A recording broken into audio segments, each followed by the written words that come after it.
Hi everyone, today I'm covering another budget retro handheld named the Time Pro D001. The Time Pro is a power bank as well as a 6-button retro gaming handheld, which is available for around the $25 mark. The emulators cover up to Gameboy Advance, although there is a notable slowdown in the Super Nintendo and Game Boy Advance emulators, which you'll see in the gameplay footage coming up later.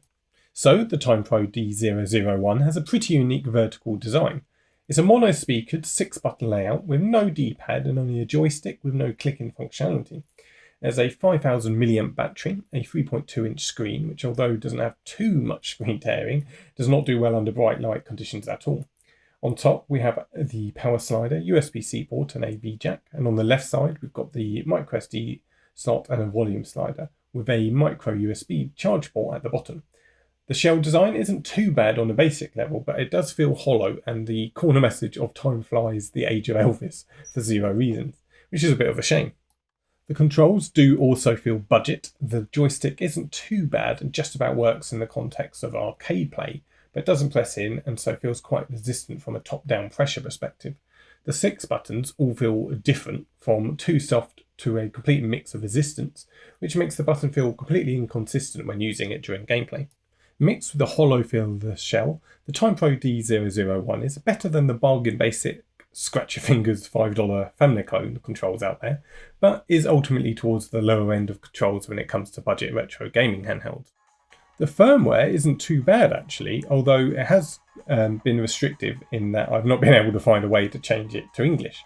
In-game, there's also a sub-menu that allows you to use save states and remap the controls, but this unfortunately only seems to work half the time with some emulators, which is super frustrating.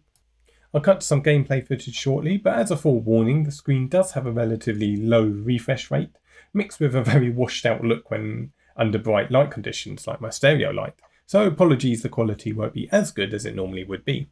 Anyway, I'll cut to some gameplay footage now and summarise quickly back up at the end.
So ultimately, the Time Pro D001 is a hard device to recommend.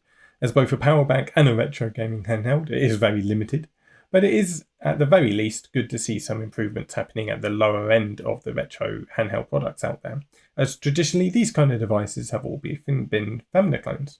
It's just a shame that these improvements have yet to be substantial enough.